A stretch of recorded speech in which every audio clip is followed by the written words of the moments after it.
Greetings and salutations, everyone. My name is Somarinoa. Welcome back to Somarinoa Plays, part 10 of our playthrough of Bendy and the Dark Revival.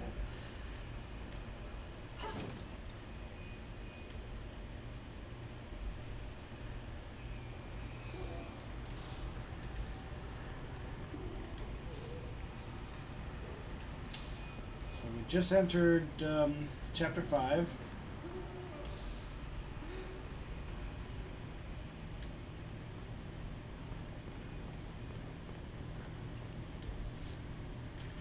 Old Track 77 is a quiet place these days.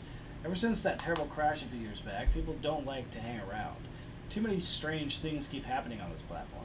Last week, one of the railmen told me they had reports of some train going through that wasn't on the schedule.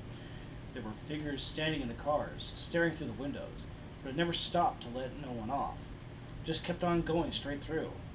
Some say it was the Silver Lane Express, the train that crashed. Kitty Thompson. Oh, oops.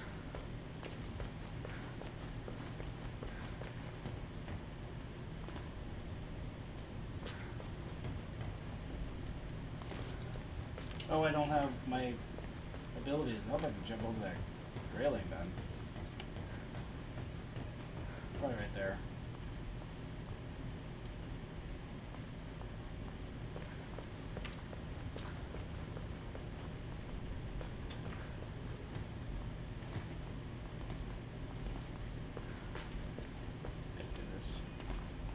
They think of everything.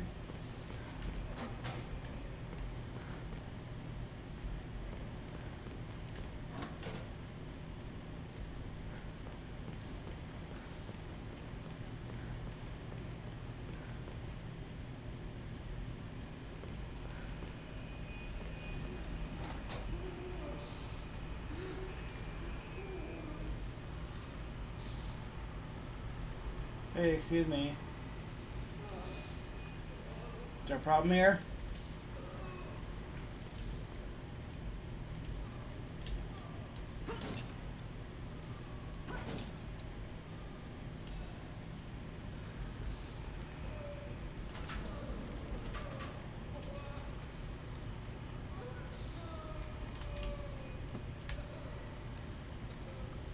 I guarantee you I haven't found all those books.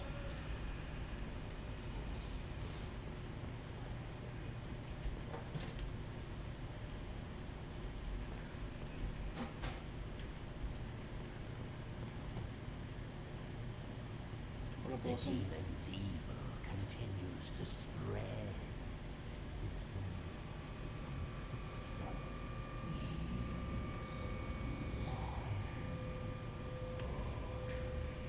Be quiet. What did you say? Nothing. It was nothing. Almost there. Just a quick stop. Won't take but a moment. Did you shut the door behind you? By me, I guess? Weapons aren't allowed beyond this point. Please place all weapons in contained ink on the holding desk to the right. No. No, I don't want to do that. The subject will stand in the designated location. I'll do whatever I want. Thanks.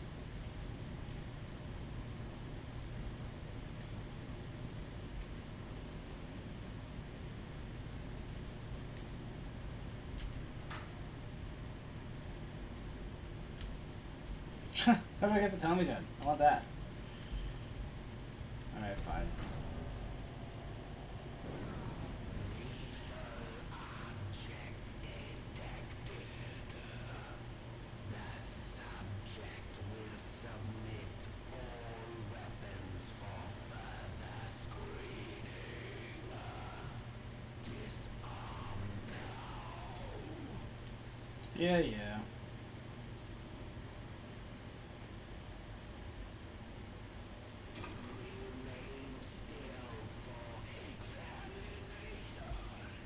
Do you say that, but you want me on here? I can't remain still if I have to crawl onto this platform again. That requires movement, sir.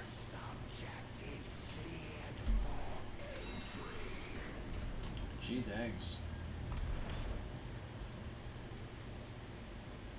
How'd you get over here?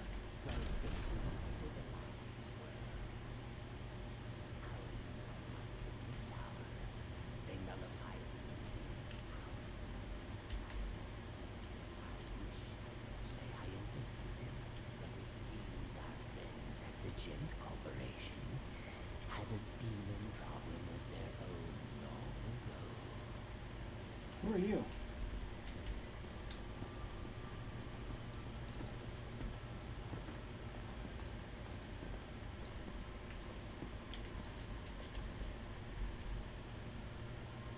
Is she a robot or is she just wearing a mask? What up, girl?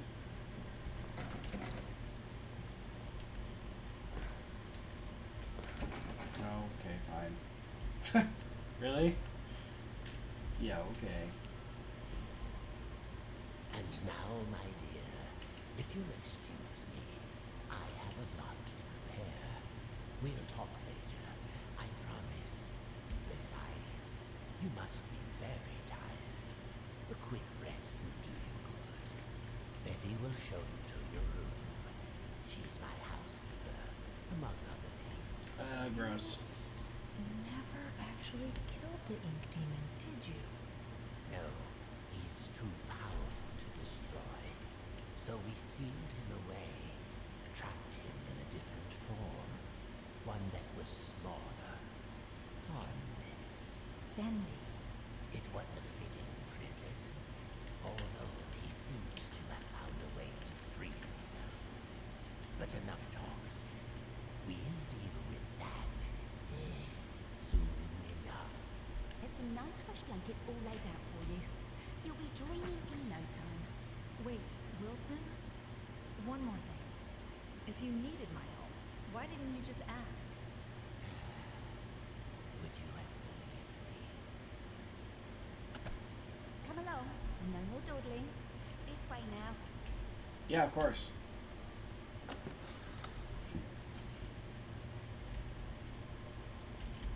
Oh, you're here at last. It's so exciting finally having you with us. Now, to give you some bearings, we're currently standing in the south wing. Wilson's laboratory is downstairs, and then there's the north wing.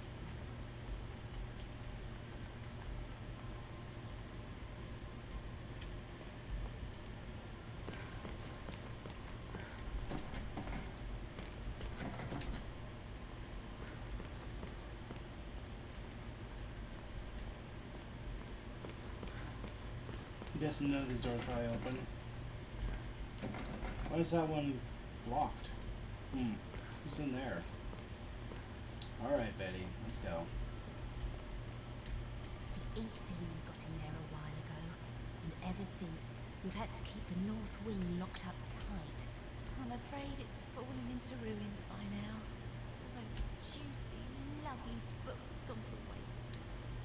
Only killers go there these days, and they'll tear you apart limb from limb if Wilson isn't with you.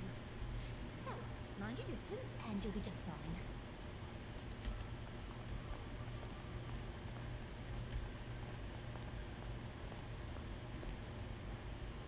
It's not very often I have guests to look after, especially one I can actually talk to.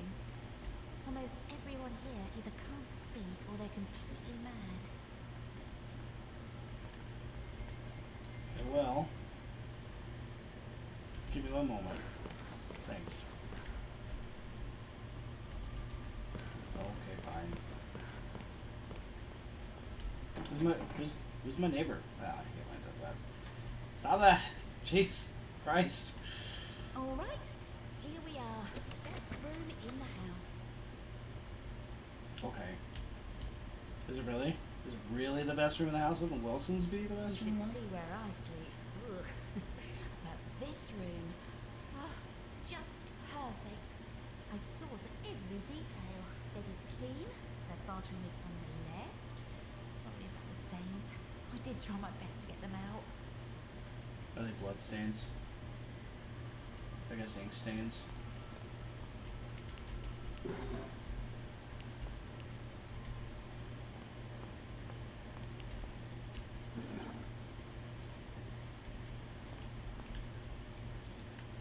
Mug and the Maiden by Wilson Disc, or whatever the hell his name is. For sleeping draft. Pinch of salt, cocoa powder, chamomile, soybeans, Gilson. Mix everything in a glass and then drink with exactly 3 sips of water. What the heck is Gilson?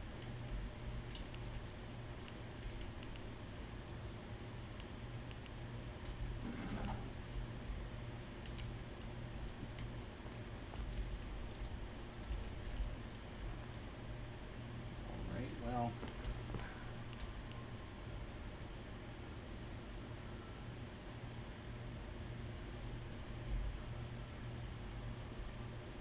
Great.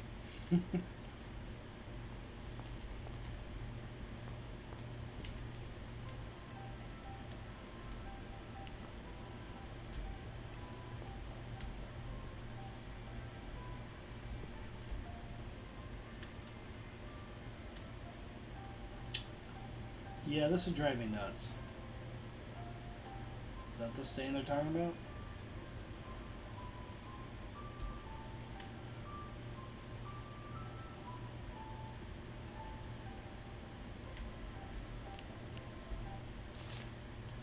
The Mug and the Maiden, Volume 1, by Sir Wilton Moore.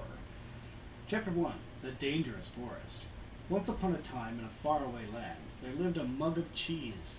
Did I write this? This is my sort of garbage that I write. Just, nonsense. But it was not an ordinary mug of cheese as you would find in any home or kitchen of the age. No, this mug of cheese was a distant descendant of one of the 3 grand Flagon kings. The same kings who had charged on horseback to defend their capital city during the unforgettable conquest of the previous century. To which of these Flagon kings he hailed? I think it's Flagon, but I don't care. The mug was unsure, but still, there was honor and courage in his heart. His family line heralded deeds long past that had forever changed the course of Stope history. Did he have a name? Of course. All mugs of cheese have names. This is common knowledge, just as every fruit bat is really named Stanley. This is definitely like something I would write. The mug of cheese was named Richter the Cracked. What a name, I hear you say. Cracked, indeed. This mug of cheese bears no damage at all that I can see. Fall silent, you small-minded bass, for therein lies our intriguing story. Let's begin at the beginning. It was a hot winter day in the forest. Again, yeah, this is just me. One of these days where everything was dull brown. The lake was still, the birds had shut up, and the trees were but sticks in the overcast sky, save for a lone pine that skimmed the clouds above like a painter's brush. It was on this day that Mr. Darble Mouse was in a hurry. He had just been named Vermin of the Year by the society brethren that lived under the old church, and it was customary for the honoree to bring fine pork, wine, cheese to the ceremony. There were only hours to locate some of the precious cuisine. Fortunately, Mr. Darble Mouse knew exactly where to find it, the dark cellar below the governor's castle. But unfortunately, as he approached the loose plank of wood in the old wall, he failed to realize that the heavy rains that had come during the night had passed moisture onto the plank, making it far heavier than usual. Thus, when he pushed the plank with all his might, it lifted just enough to push his body only halfway through. But this strength just couldn't contend with the weight of the plank, and his arms failed. The plank snapped back down, crushing him flat. Jesus! Oh my god, this is long. Okay, well, hope you're in for this, because I am. After all, this story is not about Mr. Darble Mouse. Or had you forgotten the mug of cheese already? I can see how you might connect the two. Mr. Darble Mouse was, after all, looking for cheese, and we were talking about a mug of cheese just before. Sadly, I must inform you that there is no relation between Richter the Cracked and the rodent who is now nothing more than smushed guts inside the wall. Okay, this is easily the best thing I've ever written. Except that there is. For it was the death of Mr. Darble Mouse that started all the trouble. You see, when things die, they tend to smell, and that's just what Mr. Darble Mouse did. But that's not all. His body, pinned between the outside and the inside of the wood wall, had made a perfect passage for the hot winter wind. The wind therefore carried the stench of his decaying mouth's carcass deeper into the governor's house. Like a snaking, twisting wisp of terror, the smell settled into a small tavern near the courtyard of the castle. Here, soldiers would spend many long hours where there was no bloodlust to soothe with battle. Strong ales and red meats filled the menu from back to front at this rustic, medieval, greasy spoon. Mostly, the customers came to look upon the barmaid, Maxine, who was actually named Rita. Rita was, by far, the best-looking creature in all the governor's county. There was a beautiful deer woman just over the hill, but no one knew that. By day, Rita scrubbed her tavern so clean you could eat off of it, which was fortunate, as it was the place you indeed would be eating, since it was a tavern. By night, she served her customers with charm, grace, but mostly with drinks. Did I mention that Rita was married? Well, I'm mentioning it now. Rita was married. Her husband's name was James. He didn't do much until he died. The smell of Mr. Darblemouse knocked him flat, and that, my friends, was that. Oh dear, this story has barely begun, and we've already killed 2 major characters. Needless to say, Rita was deeply distressed by the whole thing. But 20 or so minutes later, she realized she couldn't mourn forever and went to buy some cheese. This is just... so I write weird stuff sometimes. One of my big ones was The Fleepy Adventures of Princess Shishamagak, and it's just exactly like this garbage. I love it. Ah, yes, don't worry, dear reader. This time, the mention of cheese will probably guide us to meeting our focal hero of the tale. Also, this is a good time to start a new chapter. Chapter 2, a new chapter. Rita entered the cheese shop with her guns blazing. I'm speaking metaphorically, of course, by which I mean she entered the cheese shop quite determined to buy some cheese. This was because, just the night before, as her husband James was taking note of a weird smell in the room, she had invented a delicious new concoction, the cheddar cider. It was sure to be a hit with her patrons. After all, the governor's county only had 2 exports, cheese and grapes, and you couldn't possibly make a drink from a grape. But back to the cheese shop scene. Rita knocked on the counter loudly with her fist, causing a nearby cat to do absolutely nothing, as cats do. From behind the wall, she heard a stir as someone was crashing through piles of cheese to make their way toward her. Emerging gloriously from torn yellow curtains, an old man came into view. He was giant in stature, with a long, long gray beard. Bobbing along and stuck in his beard were all manners of cheese crumbs and wedges wrapped tightly within his hairs. Yet he held even more cheese on ropes pulled across his chest, with loops of provolone linked like sausages over one shoulder. His eyes were big, and his ears were bigger still. His smile of kindness erupted from his face as he locked eyes with Rita. My, the Kurds are kind to me this hour. Hello and welcome, he bellowed. Rita bowed low and promptly began to cry. The shop owner looked at her, perplexed. What did I say wrong? The barmaiden sniffed and snooted, and finally answered, Forgive me, for my husband has just died, and I am out of Swiss. I'm going to pause now in the story and ask myself why Mr. Darblemouse went to the cellar in the governor's house for cheese if there was a cheese shop nearby. I think it's best that we overlook this glaring problem in the plot, don't you? Now, back to the story at hand. Rita purchased a large amount of cheese from the cheese owner, or shop owner, whatever. She bought cheese wheels and cheese melts and cheese slices. She bought cheese whistles and cheese bread. She bought cheese paper and cheese sandwiches. She bought so much cheese, in fact, that she had lost track of all she had obtained, and just dumped all the fromage into a large burlap sack for the return journey to the tavern. Goodbye, Rita, the shop owner called as he waited for her. There's got to be an achievement for reading all this. Is there going to be like 12 pages? We're on page 4. Goodbye, Daniel, she called back. His name was Murray, by the way. Overburdened by her treasures, Rita made her way home, following the main road to the castle. But as it always happens, the road was now under repair. A man with a skinny mule was plowing up the dirt so he could put down new cobblestone. 4 of his associates were standing by, watching him. The job would only take a few years to finish, but Rita was in a hurry. Yeah, this is... Oh my god. I love this. Where was I? So she followed the detour sign that told her to take a different road to her left. Unfortunately, no one could read in the governor's county, so she went right instead. This mishap took her deep into the forest, where absolutely nothing of interest happened. Except something of interest did happen. As she trod on through the forest, her sack of cheese weighing her down, muttering complaints all the way. Little did she know that danger lay just ahead. This danger was cunning and dangerous, and had one of those out-of-place eyebrow hairs that drives you nuts when you're talking to someone who has one. This danger we will call Bernard, the big ugly lizard man who wears a blue cloak. Bernard didn't have visitors in his house. This was because he lived outside. Also, he was rather fond of human flesh, which made him very unpopular. This is killing me. So obviously, you can see the drama unfolding here. The beautiful but tired Rita huffing and puffing up the winding path as she approaches a certain doom. Bernard, watching her from behind a nearby tree, licking his lips. Oh, the tension is tense, is it not? At this point in time, we must pause again to ponder all the possibilities that can happen now in our story. 2 characters have died already. Surely a third wouldn't hurt anything.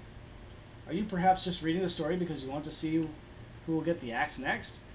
You are a little warped. Do you know that? Well then, let's see what happens next. Bernard stepped from behind his hiding place, his eyebrow hair gleaming in the fading sun. Dear Madame, why must you pass through so fast? He called with his eyes glimmering. I must get home, Bernard, because for one, it's getting late and I have customers to serve, and second, because you eat people. He replied. Poppycock, balderdash, codswallop. I won't hear these lies against my character, he detested, for I, Bernard, the big ugly lizard man who wears a blue cloak, have completely reformed myself. Rita squinted suspiciously at him. You have? Bernard put a hand to his heart. I have. I no longer prowl or pounce. I won't attack or bounce. I will not kill or maim or tear. I won't crush or even bite you anywhere. I promise I won't devour any more. My gosh, you've become a bore. If you aren't going to be in danger in this story, then I've come all this way with 100 pounds of cheese for nothing, Rita grumbled. She boosted her sack forward up her shoulders and turned with an angry grunt. But Bernard waved at her in a panic. Wait, it's all a ruse. I intended to eat you, dear woman, I swear it, he cried. It's all a trick, you see, a new angle. It worked on some guy yesterday. Oh, please stay. Rita sighed, her strength just about gone from the long adventure she had taken since she left home that morning. She turned back to face Bernard. All right, she said, but your part in the story had better lead to an unexpected turn of events. Oh, it will, Bernard clapped and waggled his clawed finger and motioned her to draw nearer. Just wait until the next chapter. Chapter 3, the next chapter. Okay. Wow, it's like tiny writing now. All looked quite dire for Rita. Bernard had her within his grasp. Surely it would just be mere moments before his jaws collapsed upon her head. Oh, what a horrible end for Rita. Needless to say, I am worried for her. But as luck would have it, miles and miles away, 20 years earlier, something amazing happened. 2 mugs of cheese, a Gouda and a mozzarella, welcomed their first son into the world. I don't think I need to tell you his name. It was Dave. No one liked Dave. After that, their second son came forth. Richter the Cracked. Just called Richter at that time. Richter spent his early life stealing cowbells and putting them on skunks. This way, people always knew when danger was nearby. Needless to say, Richter was one smart mug of cheese. But all could not remain perfect forever. And suddenly, the great skunk famine began. Richter found his world in array, and he sought a new purpose. Fortunately, there was an opening in the governor's county for an adventurer at that time. And since he was the descendant of the 3 Grand Flagon Kings, yeah, I'm going to say it right now, he was boosted to the head of the line. Because as we are all quite aware, even in olden times, it's not what you know, it's who you know. Thus the adventures of Richter began. He braved deep dungeons. He slayed the great beasts. He climbed the highest mountain peaks. He sailed around the world despite the fact that he didn't own a boat. Richter was truly the stuff of legend. But did I mention the curse? Yes, fair readers, there's a curse. A fiendish and terrible curse. One morning, while Richter was in the governor's county, he came upon a witch, named Witch. This witch had just pulled a pound cake from her oven, where she then proceeded to start ingesting it, right there on the front walk of her home. At once, Richter knew this creature was pure evil. Eating cake this early in the morning, and without ice cream, it was truly a fiend that needed to be vanquished. So that's 6 pages. We're halfway there if I'm right with the 12 pages stuff. Richter jumped her fence and pulled his sword. Would you like some pound cake, the witch offered. It looked quite delicious. Richter would not let himself be seduced into early morning cake, so he approached closer with his weapon at her throat.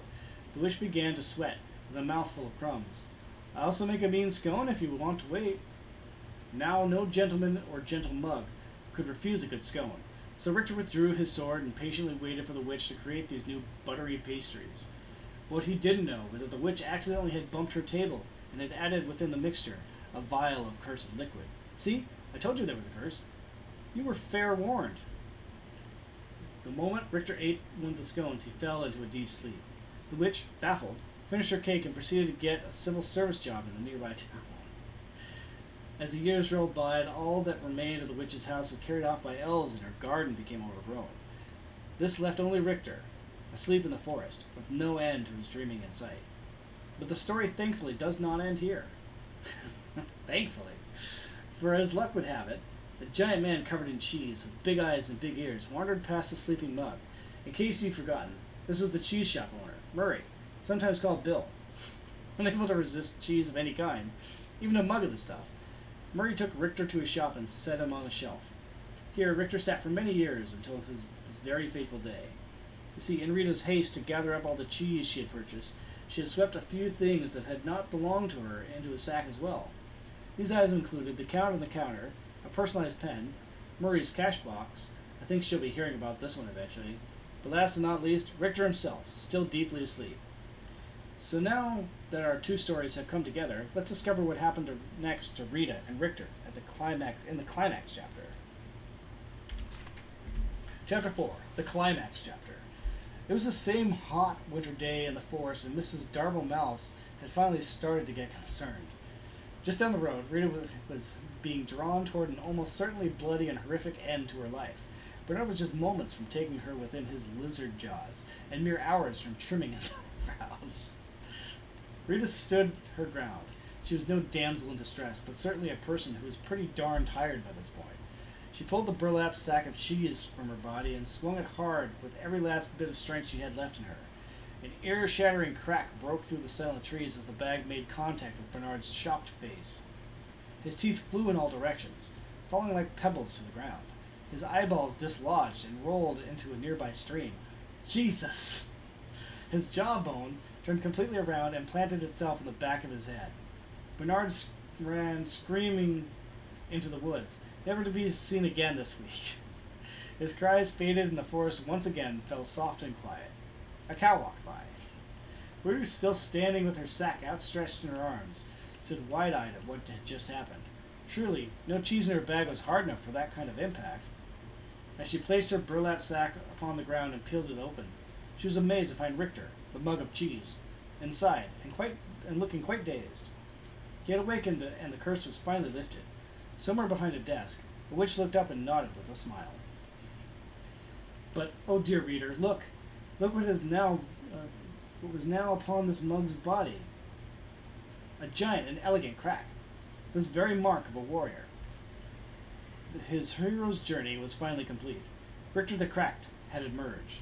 Yes, it is true that Richter really didn't do anything important in the attack on Bernard. Just by Richter being where he was at the perfect time, he had saved Rita. The fates were with him.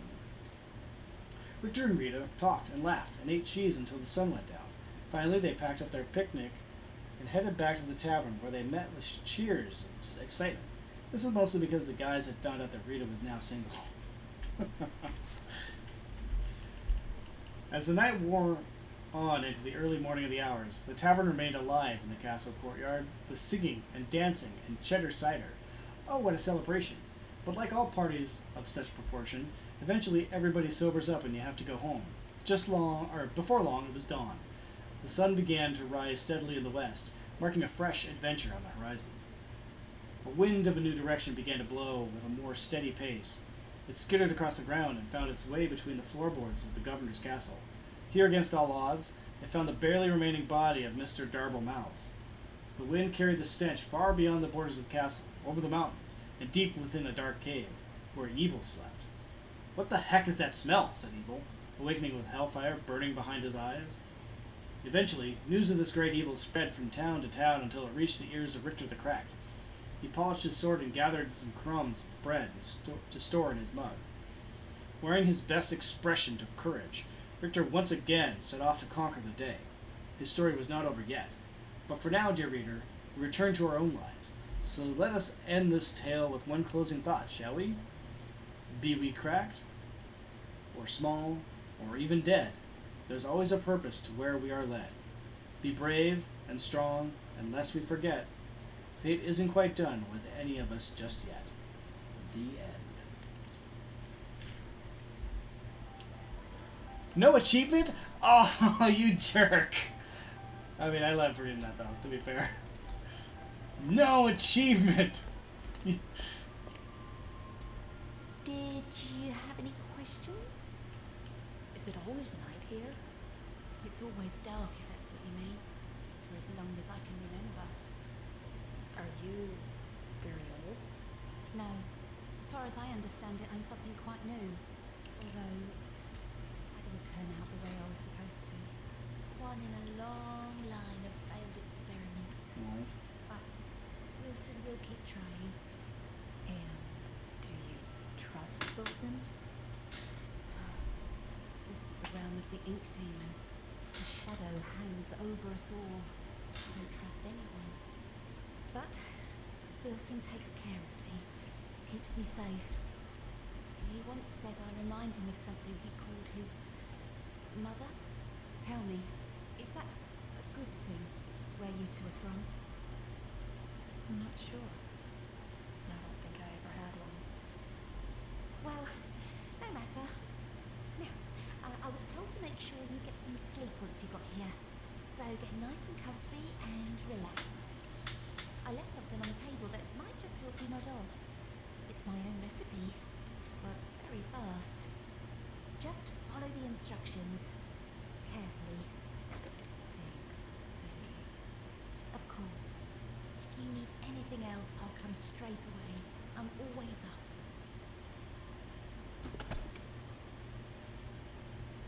Immediately goes to sleep.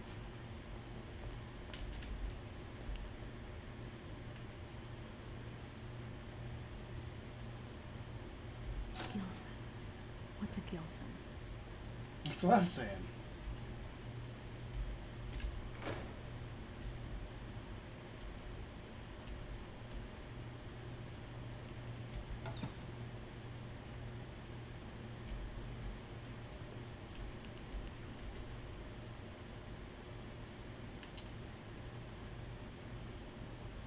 You know, with the door open. That's how you know you're rich. There,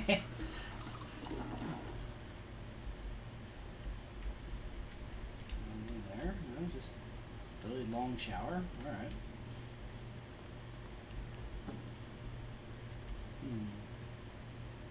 Okay.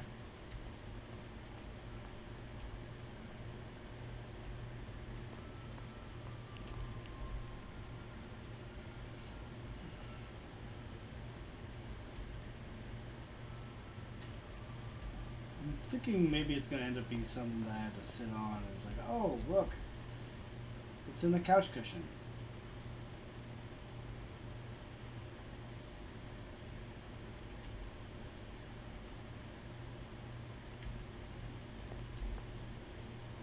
I know, I think too much of this.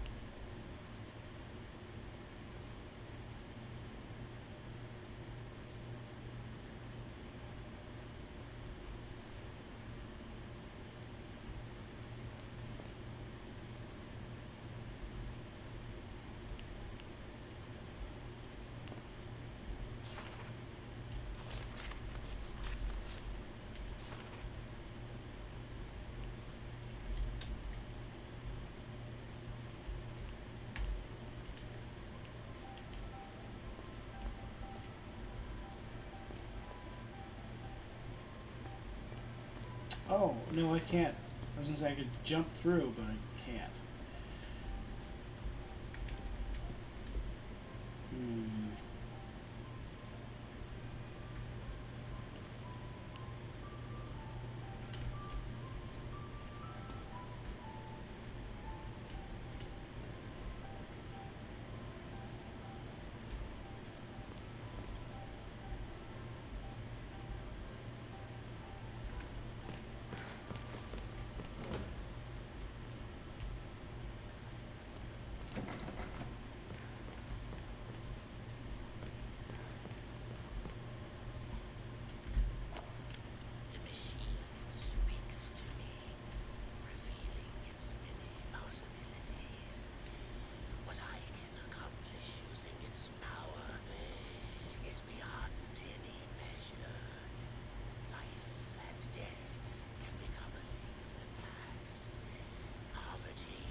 A theory about spaces. Alan Gray. Chapter 7. Spatial displacement of unknown events. Let us imagine a long wire stretching between 2 points in known time. We will call this length of time the euphonic base. From here, we can dispel all needs of societal normalcy and all typically understood junctions of the world as we know as the present. Once the euphonic base is achieved, it creates a shared understanding that there must be space around the wire that is not the wire itself. This space, a Cromley vacuum, could be in itself a host to many wires, running in as many directions as we can perceive. Using a vessel of flow, a flux break, we can escape from our wire to another wire. This allows us to not just reveal these alternate timescapes, but command them with a larger understanding of their existence. Further still, in theory, we can bring elements of one world into another, displacing matter into a new state regardless of the current host wire's rules. The reality and function of the elements becomes a new euphonic base. Well, that didn't tell me anything.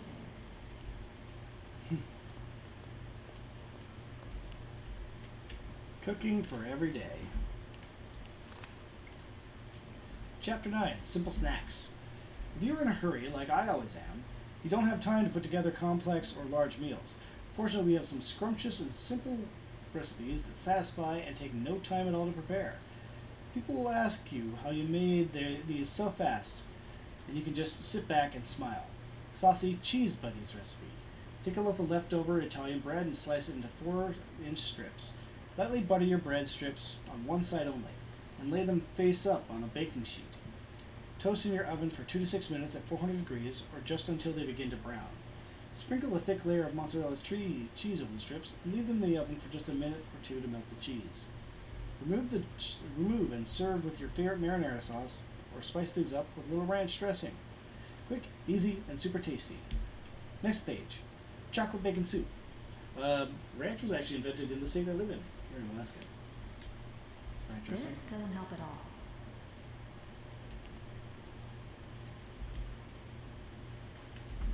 Fisherman Jab's Fish Guide. Section 4. Freshwater critters. The yellow perch. If you find yourself looking for hard-fighting fish that won't rip your hands, you should look no further than the common yellow perch. This freshwater fish is always quick to bite anything they can get their jaws on. The best way to catch yourself one is to work your bait, worms, minnows, or larvae, toward the bottom of the water and guide your line back up. You don't need much seasoning when it comes time to cook it either. The flavor of the yellow perch is built right in. Good eatings. The Gilson fish. It's a fish. This is one strange little fish that's pretty hard to come by. The Gilson is not known to be easy to catch and will ignore most bait. To make matters worse, the Gilson can move very fast, making it a rare sight. In the end, I was able to snatch me up this little guy with a very clever solution. Apparently, the Gilson is sensitive to sound vibrations and will go into shock upon hearing some sweet music. So crank up the tunes and this fish will be easy to grab. Crush up the Gilson into a powder and stir into water for a powerful, soothing drink.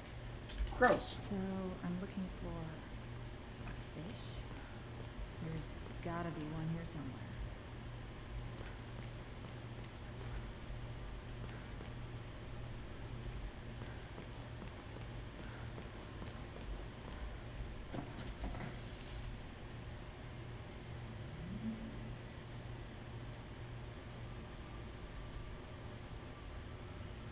Is that like listed up there before?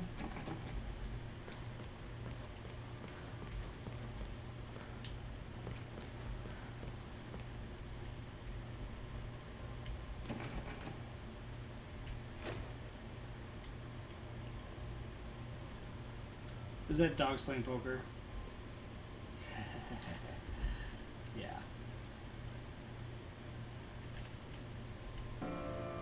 Maybe if it was closer.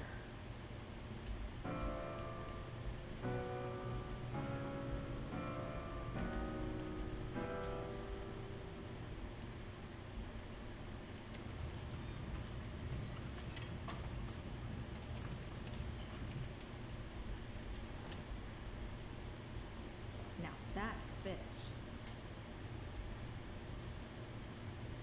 Ah, he's too fast. Didn't try very hard. Sorry, fish. That did it. Looks like the fish is asleep.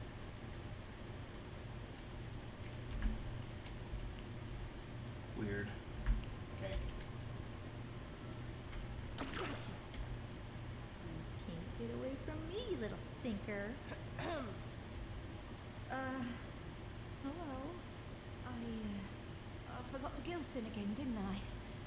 And there's some already ground up in the kitchen too. I'll bring it up to your room straight away, shall I? Oh, and maybe you could put Harold back in his tank. He does so hate the dry air. Sorry, Harold.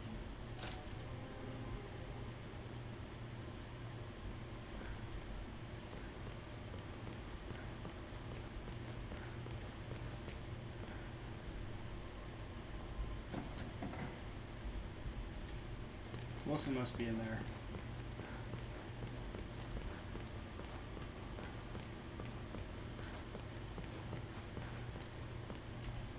Oof.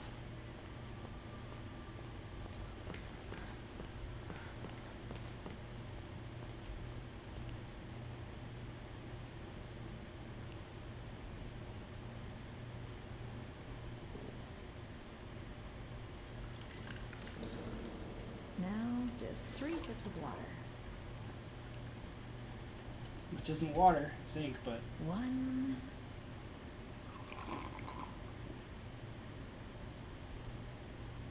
2,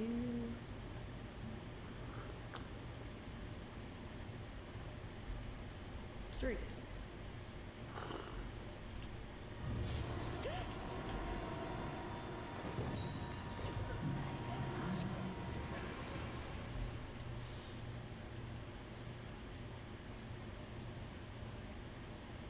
awkward.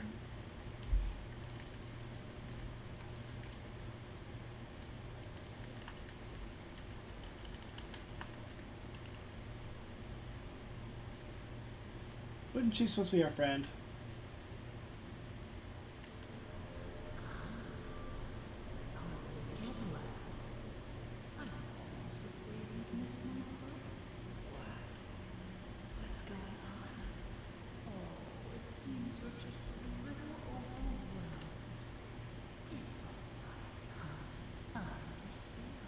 It's not ridiculous. It's to bask in the glory of Angel.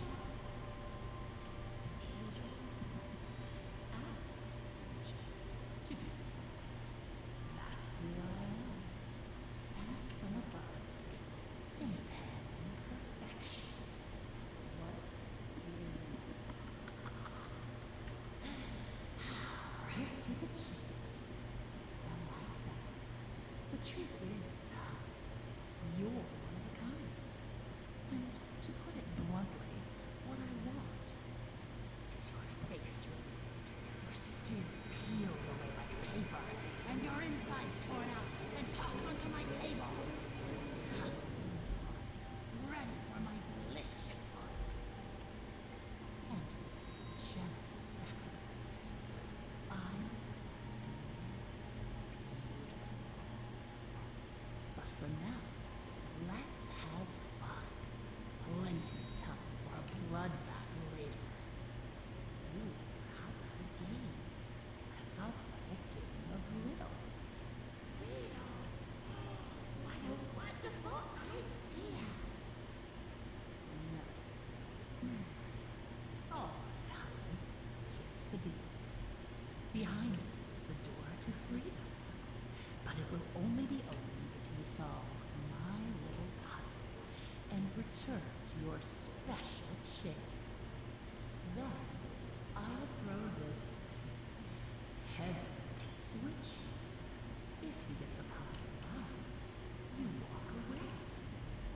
Get it wrong. Fry. Let's begin. Okay.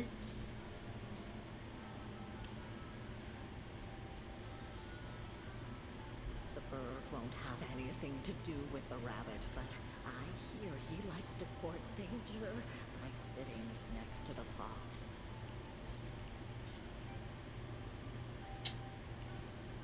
The fox thinks the rabbit smells of elderberry, but I couldn't see them sitting together. The fox has always hated the bear. They never sit next to each other. My friend the bear always sits next to the bird. After all, they went to school together. The pompous fox? He wouldn't be caught dead if we left. Far too pedestrian. The rabbit never sits with the bird, but he loves the playful company of the bear. Okay. So fox is our focus then.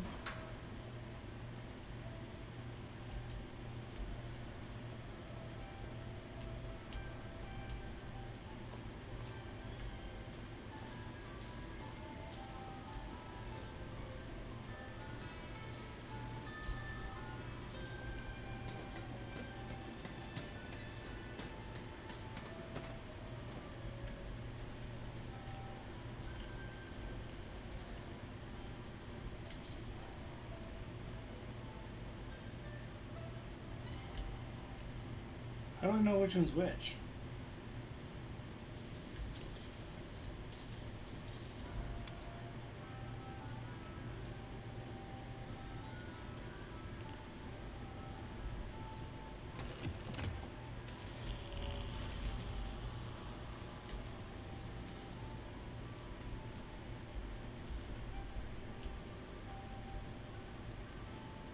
Oh, I wasn't actually ready.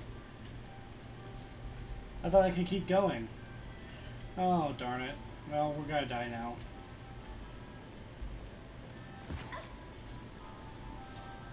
Apparently there's also fall damage. The pompous fox? He wouldn't be caught dead if we left. Can't kill me. Hold on tight, honey. Here it comes. Do it. 3, 2, 1. I know, because I didn't realize that would stop the test. Nice golden roll. Let's see if we could do better this time. Yeah, I didn't know that would lock it in place. Okay, so let's see here.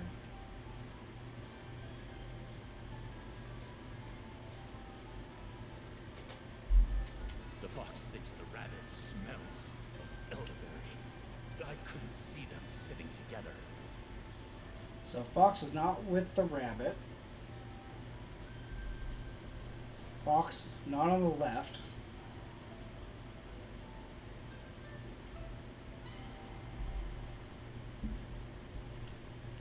The bird won't have anything to do with the rabbit, but I hear he likes to court danger by sitting next to the fox.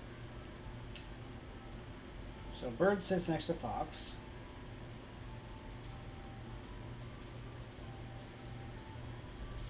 Okay. The fox has always hated the bear. They never sit next to each other. Fox not with bear. My friend the bear always sits next to the bird. After all, they went to school together. Bear with bird.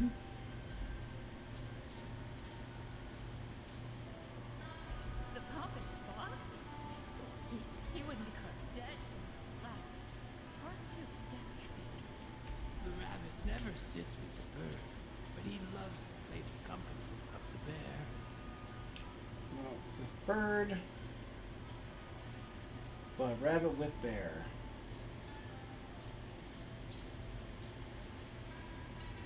That doesn't sound too hard. Okay.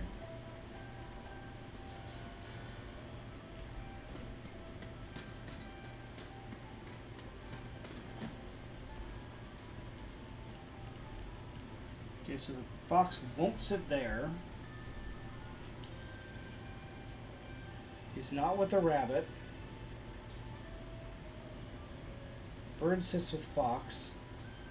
Fox not with bear. Bear with bird.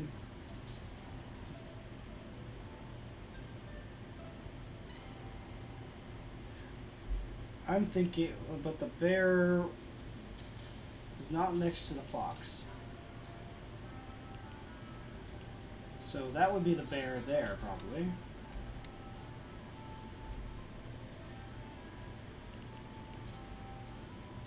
This should be the fox. Right?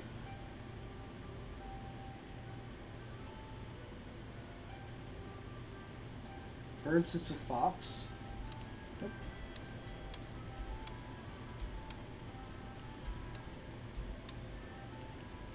Rabbit. Right? I'm guessing it's rabbit, fox, bird. Oh, wait. Rabbit, bear, bird, fox. That's my guess.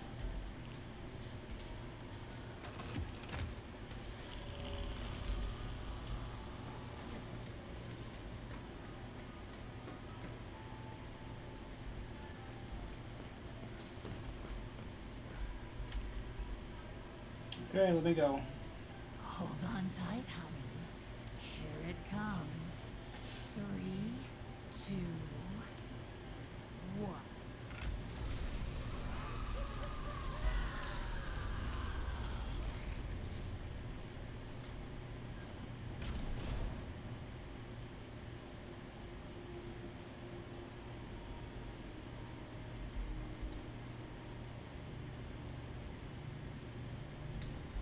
Sorry, guys.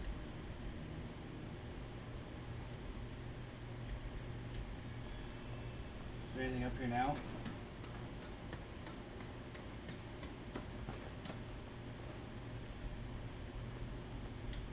No. Alright, fine.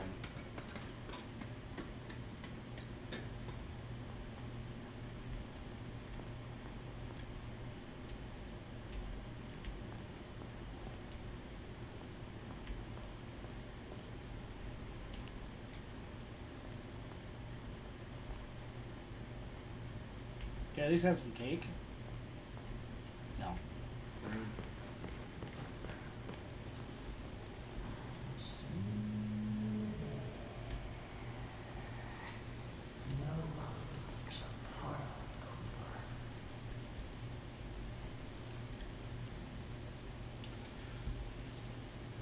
Full charge jet pipe required. Alright. Crap.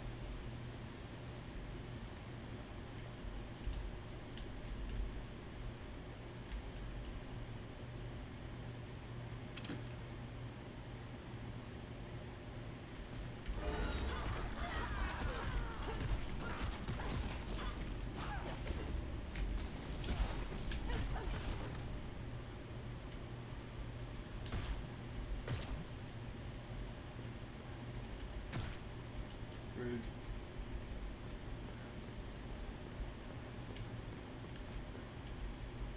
Hmm.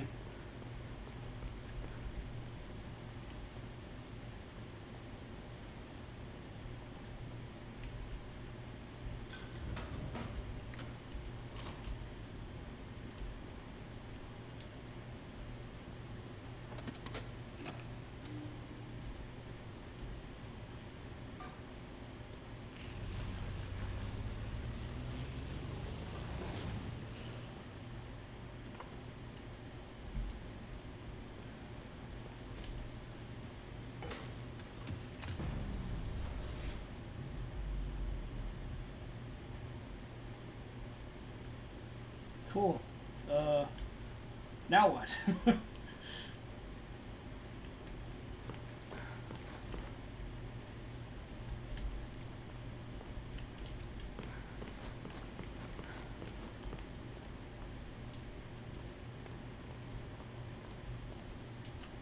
Apparently I'm missing a schematic somewhere.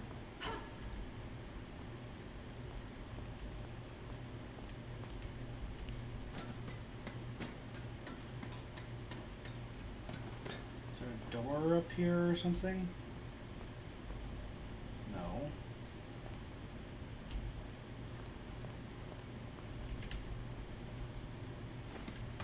What the hell?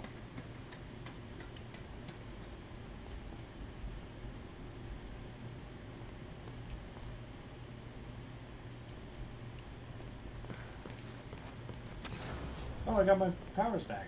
Good. Great. Wonderful. Ah, here we go.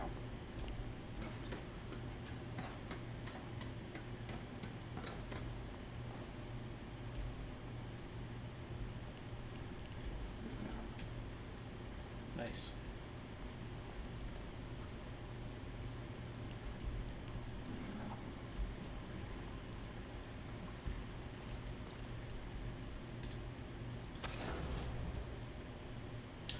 Oh yeah, I wonder if I can go back actually.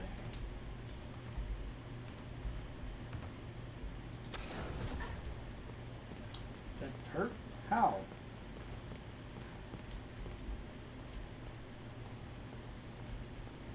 I want to see if we can get her there.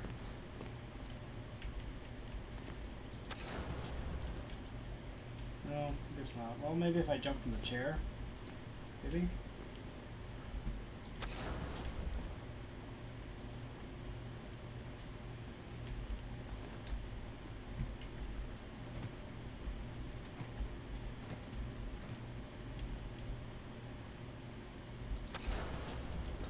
Nope, okay.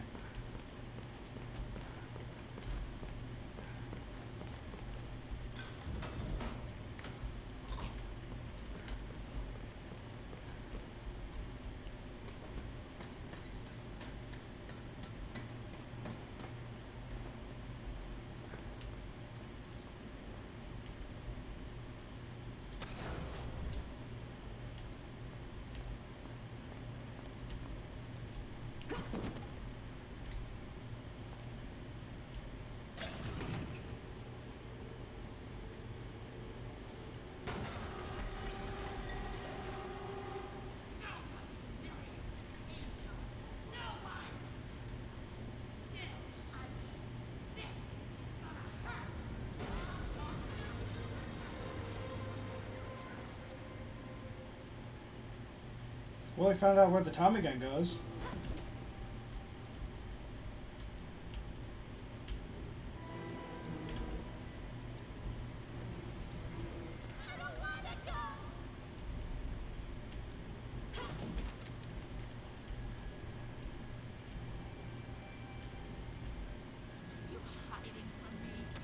Nope.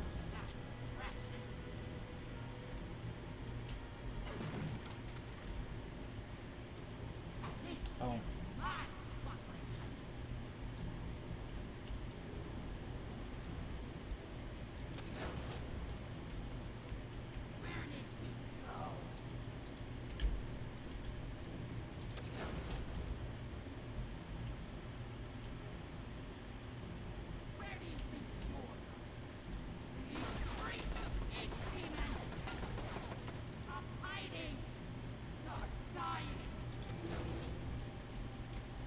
Yeah, let me do that for you.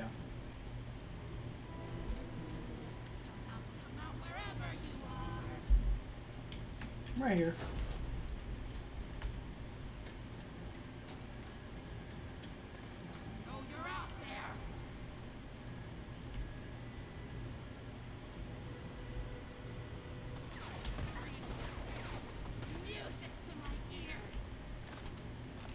Dang.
It was really dumb of me not to charge this thing again, you know, when I had the opportunity there.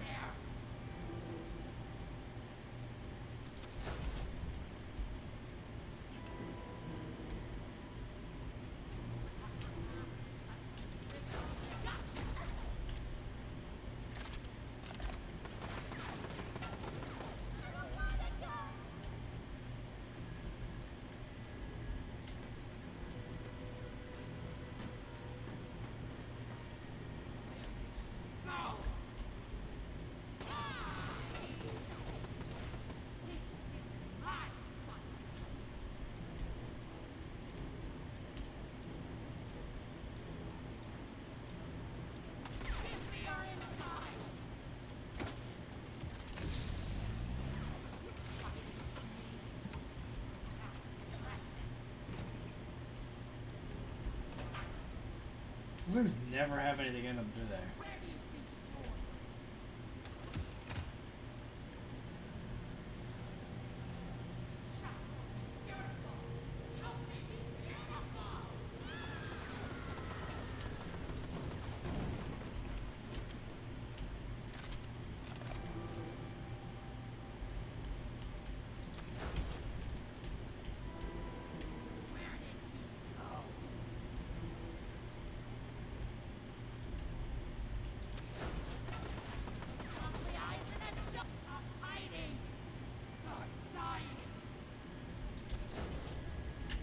Crap.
It's just randomly shooting?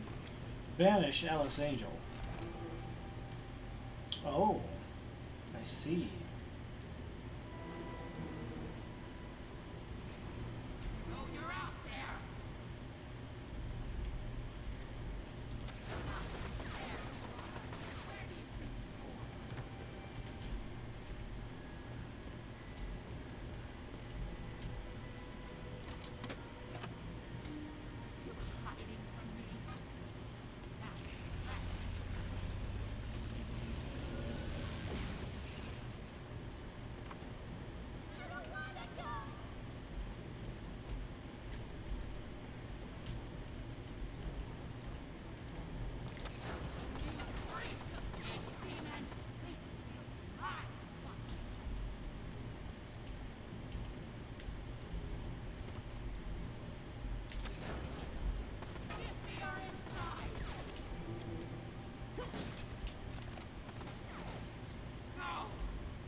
Nothing. Okay.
And she'll be back. Why does this feel so familiar?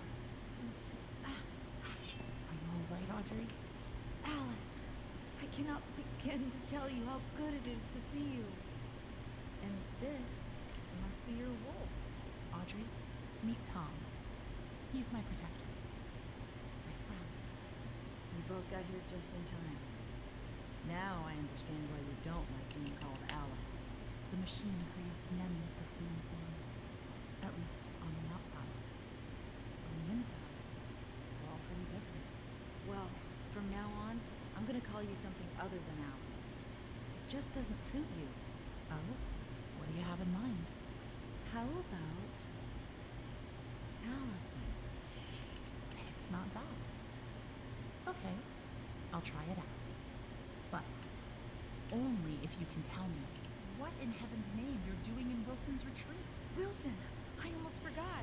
I have to get back right away. Are you crazy? Wilson's our enemy. Do you even know him? Have you ever talked to him? I've seen what he's done. It's good enough for me. Look, it sounds like he has a plan to kill the ink demon. For good. And I think he can help us all. I just need to go back and hear him out. Well, if it's true, we'll both need as much help as we can get. The ink demon won't go down without a fight. Tom and I will gather some of our friends. Anyone who's left. Good luck, Audrey. You too, Allison. Mind if I take this? Take what? Oh, she took that. Oh, I see. Mm-hmm. You can pet the dog. One more time.